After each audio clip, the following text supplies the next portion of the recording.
नमस्कार दोस्तों। आज आपके सामने कर्मा रिइंकार्नेशन टॉर्कम सदाएं की पुस्तक से पिछले अध्याय की अगली कड़ी लेकर उपस्थित हूँ। आइए दोस्तों, इसे बड़े ध्यान से सुनते हैं। अध्याय 19वां, कर्म और सौर देवदूत की अगली कड़ी।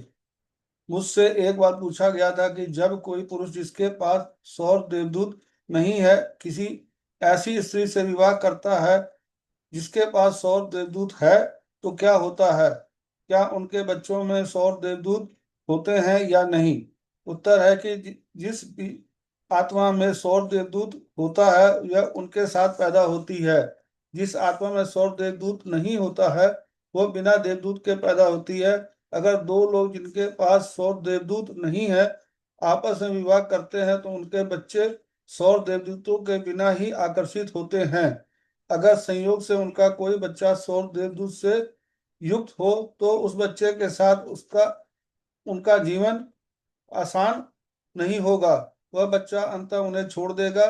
उनके हृदय के गुणों और समावेशिता को खोलने के कई प्रयास करने के बाद यह भी संभव है कि दो लोगों के पास सौर देवदूत हो और उनका बच्चा बिना देवदूत से के हो।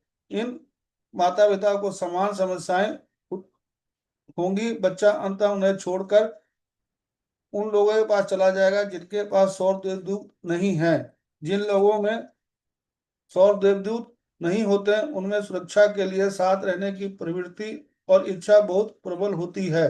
वे साथ मिलकर व्यापार करते हैं और विभिन्न रुचियां साझा करते हैं। सौभाग्य में सौर देवदूतों के बिना लोग एक राष्ट्र नहीं, वे सभी राष्ट्रों में, सभी चर्चा में, सभी संगठनों में हैं जो समान लक्ष्यों का पीछा करते हैं। भौतिकवाद, अधिनायकवाद और अलगाववाद यह समूहीकरण के बजाय बहुत अधिक है।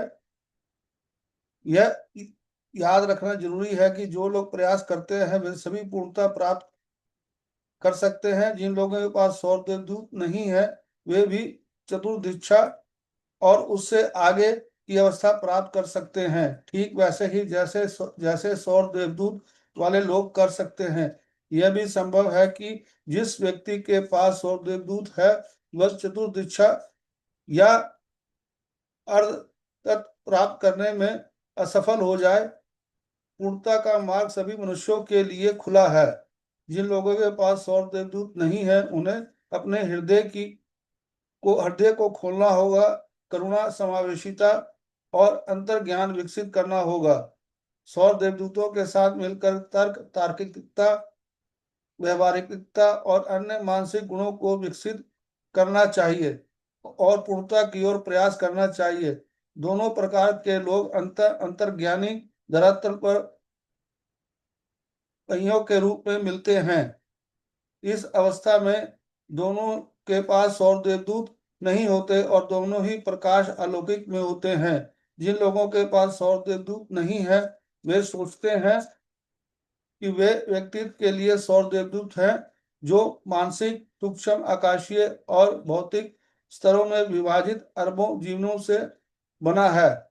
इन अरबों जीवनों को मानव आत्मा द्वारा स्वयं उन पर डाले गए प्रकाश के माध्यम से अपने विकास पथ पर आगे बढ़ना चाहिए। जिस व्यक्ति के पास देवदूत नहीं होता उसे मानव आत्मा और उसके सौर देवदूत के बीच होने वाले व्यक्ति परक संवाद को समझने में कठिनाई होती है।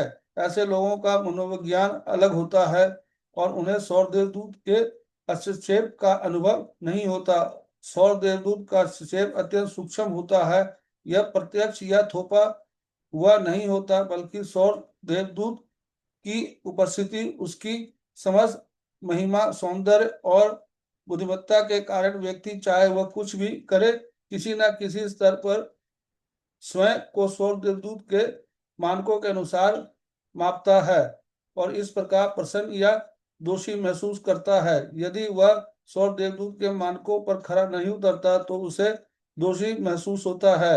जब वह अपने सौर देवदूत के मानकों के अनुरूप कार्य करता है तो उसे प्रसन्नता होती है। दोनों ध्रुवों के बीच हमेशा एक संवाद या आंतरिक संबंध बना रहता है। दोस्तों, यह अध्याय की कड़ी यहीं तक। कल फिर आपके साथ अगली कड़ी लेकर उपस्थित होंगे। धन्यवाद। Thank you.